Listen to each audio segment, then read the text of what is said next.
All right, welcome to The Explainer. Today, we're diving into something, well, pretty unique. It's a really challenging philosophy about love, desire, and even spiritual evolution, and it all comes from a collection of texts by Lifechanyuan. So let's just jump right in with the big question that the source material itself asks. It's a question that poets, thinkers, everyone has wrestled with for ages. But, and this is the key part, the answer this philosophy gives, it's probably not what you're expecting. Okay, so here's how we're going to tackle this. Think of it like we're climbing a ladder of love.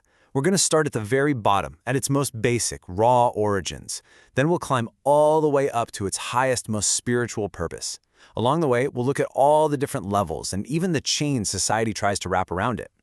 So what's really interesting is where this whole thing starts. It's not with human romance, not with poems or love songs. No, it takes us right into the animal kingdom. The argument here is that if you want to see what love really is in its purest, most essential form, this is where you have to start. Okay, first example, a mother sheep. Now, she does something that to us might seem kind of gross, but it's got nothing to do with being clean. See, if she doesn't do this, the lamb literally can't go to the bathroom, and it will die. So this isn't just some nice gesture. It's straight up life or death. Then, you've got the mother cat. She has to eat the afterbirth, and she has to do it fast. I know it sounds gruesome, but it's absolutely vital.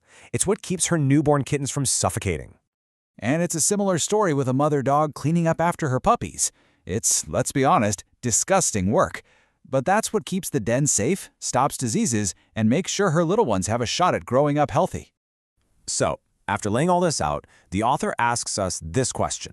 And the point is pretty powerful, right? Maybe real love, at its very core, has nothing to do with romance or warm, fuzzy feelings. Maybe it's just raw, life-preserving action, especially when it's hard or even kind of gross. And that leads us to the core definition, pulled straight from nature. According to this way of thinking, love is simply selfless, unconditional action, all for the sake of another's life and well-being. You're going to want to hang on to that idea because it's the foundation for everything else we're about to cover.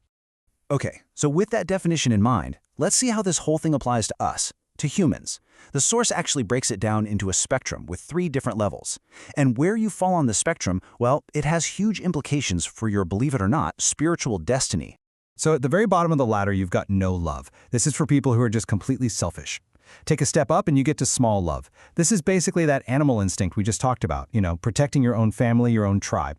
But then at the very top is great love, and this is a selfless care that just extends to everyone, all of humanity, and even the natural world. And the ultimate example of this great love, the philosophy points to Jesus. Think about it. His compassion wasn't just for his friends or followers. It was for everyone, even the people who were causing him the most incredible suffering. That's a love that goes way beyond personal pain or holding a grudge. Okay, but if great love is the goal, why is it so hard to get there? What's holding us back? Well, according to this source, society itself is the problem. It argues that our social norms actually put chains on love, twisting and distorting this natural gift until it becomes a source of pain. And it gets specific, listing 8 big reasons why. You can kind of group them together. Some are about control, governments wanting stability or powerful people lying to the masses. Then there are the personal ones, jealousy, fear from your own past hurts, and then there's this really deep one, the whole idea of private ownership, which makes us think we can own another person's love, like they're a piece of property. And this all leads to a pretty radical idea. Get this. The source says the worst sin isn't lewdness or sexual freedom, as long as everyone's on board, of course. No, the real sin, the worst of them all, is domination. It's that urge to control, to possess, to own another person's love, their body, their desires.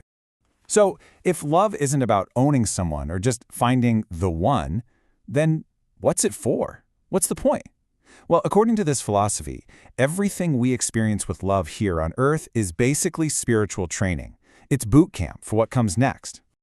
The whole idea is that our life here, in this world, is just temporary. And the way we learn to love, that's what decides where we go next. It determines which higher, non-physical world our true essence, what the texts call your life in all caps, goes to after we die. You could end up in the 1,000-year world or even the super high Elysium world. And there's a really cool analogy to explain this. Picture your soul, your life, as a barrel of crude oil. All your experiences with love, the good, the bad, all of it. That's like the refining process. It purifies your spiritual structure, separates it out into different grades, kind of like gasoline or diesel, getting you ready for a higher state of being. So, what does this higher love actually look like in practice? The philosophy lays out a really clear side-by-side comparison between the love we're used to here on Earth and the love you'd find in one of these higher realms, like the 1,000-year world. Okay, check this out. On one side, you have human love. It's possessive, it's conditional, it's basically, I love you, so you have to love me back. But on the other side, you've got this celestial love. It's totally selfless and unconditional. It says, I love you, and you're free. In fact, you should love all people. And you can imagine the emotional results are night and day. Human love, so often it leads to jealousy, fear, pain. But this other kind of love, it's all about joy and freedom. You would actually feel happy if the person you love also loves someone else, because love isn't some pie that gets smaller. It's an energy that just expands. So, where does this all leave us? What's the big takeaway? Basically, this philosophy completely reframes what love even is. It's not just a feeling you have for someone, it's something much, much deeper. It's a fundamental part of your very being. See, love isn't something you give or receive, it's a state of being. It's a place you live from. Kind of like the sun, it just shines on everything without picking and choosing. And the more of that love your true essence, your life, embodies, the higher up you are in the grand scheme of things. And this state of being, this love, it's described as this incredibly powerful energy, an energy that can literally resurrect consciousness. So the mission, if you choose to accept it, is to use this love to wake up other people, people who might be celestial beings who've just fallen asleep down here in the human world. And that brings us to the final thought, which really just wraps this whole philosophy up perfectly. It's this. This world isn't your real home. It's just a temporary stop, a place to train. Your true home is a place made entirely out of that unconditional, expansive, and life-giving energy we call love.